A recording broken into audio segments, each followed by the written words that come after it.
Hey, this is Nick with Smartpunk Live, and I am here with Spike from Me First and the Gimme Gimmes. Hi.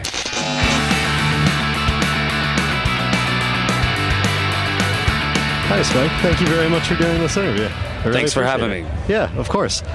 So I struggled with a couple things when I heard that you guys were coming by. I always try to ask bands about the songs that they write. The different songs that you have been a part of that you have written are all great, but this is a Me First and the Gimme Gimmes interview. The struggle is alive. Yeah, but I was able to come up with more than a handful that I would love to ask you, if you don't mind. That's what I'm here for. Who came up with the idea of doing a cover band?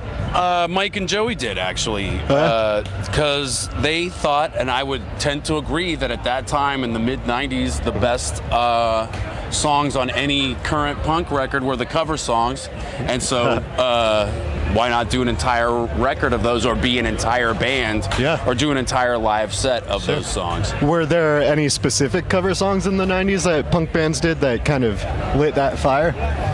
None that I can remember. I don't really like the punk bands of that time period, so, or, you know what I mean? Like, so, I wasn't really listening to them. I just thought, you know, it sounded like a funny idea, especially to take the AM Gold stuff, which they liked and I did not, which I think that kind of made it, turned it into something a little bit better, like a few layers of irony or whatever. You know, like, I'm not a Neil Diamond fan or like a John Denver fan or anything like that, but they were. So they loved the songs, and I hated the songs, and so I think that the tension kind of made for something that was more than the sum of its parts. It made for that song being a punk rock song, which is what you need. You need angst in a Neil Diamond song to pull it off as a punk rock song. Deadpan. I tried to do it as deadpan as I possibly could. So then that brings me to the question then, since you didn't like those and you didn't really suggest those, how does the song selection and song choice kind of happen with you guys? Mike has a pretty good pop sensibility, you know? Like, there's a lot of stuff that I love that he doesn't like, and I know I'm right, but you know what I mean? But yet, that's neither here nor there. Like, as far as, like, a song that's gonna, like, you know, that's gonna pop, like a good pop song, he knows what it is, so he's a great sort of filter.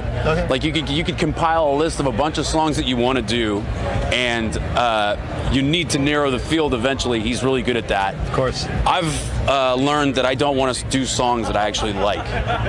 You know what I mean? Yeah, it's much better to do songs that I don't necessarily like the song, but you can hear something, you know, that like a cool hook or something. It will be good. Yeah, I wanted to know if there are any legal issues ever that you guys ran into. I know that you have to pay a certain amount to cover a certain song and put it out, but I think we're covered under satire, and I also furthermore think that Fat indemnifies themselves somehow with like some kind of reserve in case somebody gets pissed off.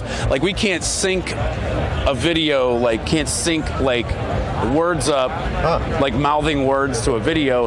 That would get us in deep trouble. And we asked the Eagles to do that, in fact, and they said no. Their management said not only no, but furthermore, the band wants you to know that they hate your version of the song. That was a follow-up question. Have there been any other artists that have had either good or negative comments on your songs? Yeah, the Eagles hated it, and that's the only thing that I remember, and that was like, you know, that's like a red badge of courage and honor and distinction. It's definitely a punk rock thing to have the Eagles tell you to screw off. What would you say would be the most difficult genre that you guys have converted from its original state to punk rock? I would say the R&B stuff, like that was the most difficult and with the most, I would say, dubious results. And but there's a few high points on that record, and but that was just given that, like, the beat and the rhythm is such a kind of a much more of a sensitive. It's the driver of the song. Yeah, exactly. And just these slight little variations in it would change it into something completely different. Just the way somebody swings the tempo is kind of like the whole gist of the song. Like, they're great songs too, but absolutely great drummers. Great drummers make good songs. Absolutely. I wanted to ask about languages. Do you actually speak Japanese fluently, or was no, not at all. I had to copy it phonetically. How how long? It took a while. Yeah, I mean, It took a while, and then Mike. It was like kind of a trial by fire. Mike invited a bunch of his Japanese friends that were down in LA at the time to come and listen to it, and that was a crazy moment. Like it first came on, and then the words first came on, and then there was this weird silence, and they all kind of like tensed up a little bit, and then they all started laughing, and so I could tell that I mean, you know. And they said they understood it too. Okay. You know, So they said I sounded like an honorable man. Like That's probably the best comment that you could get from. Yeah, that's how I was person. inflecting Japanese, which That's not what the Eagles said, though. No. They didn't say that. Oh well. Then Maybe the Japanese Eagles cover band would say something good about you guys. who knows? What about Australian? Was it hard for you to speak that, to tackle that language? Yeah, but I grew up in Pittsburgh, man, so I know like trashy backwater dialects and accents and stuff.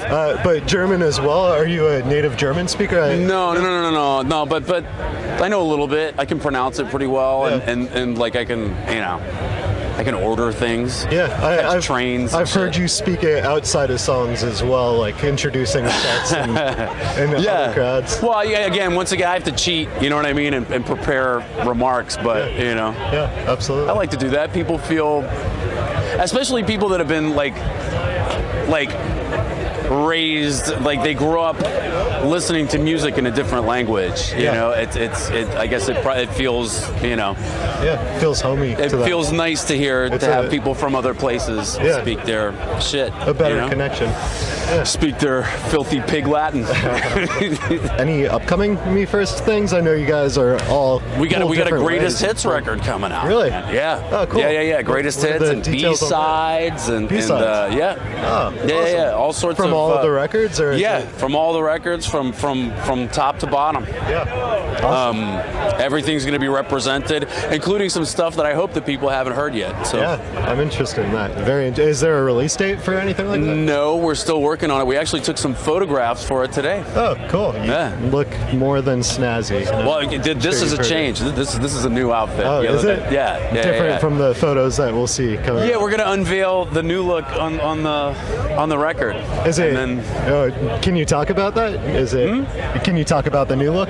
no, it's. I mean, it's nothing. I mean, you know, I don't know that words would really. Okay. You know, Yeah. it's just Wait it's for a the good look. photos. My wife is a sartorial genius. Yeah. And she dresses us and makes us look our best. Yeah, the most well-dressed band in. I was gonna say punk rock, but it even exceeds that. I would say, kind of. Yeah, I hope so. Yeah, orbital.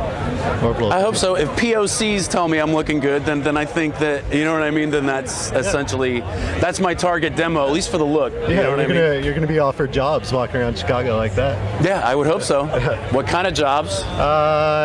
Chicago Bulls. I guess Announcer? coach. Yeah, announcer. There you go. I could definitely deal with that. That sounds like a nice Snazzy paycheck. job. Well, Spike, I really appreciate you guys talking to us. Nick, Or man, I you guys, appreciate you. personally. Yeah.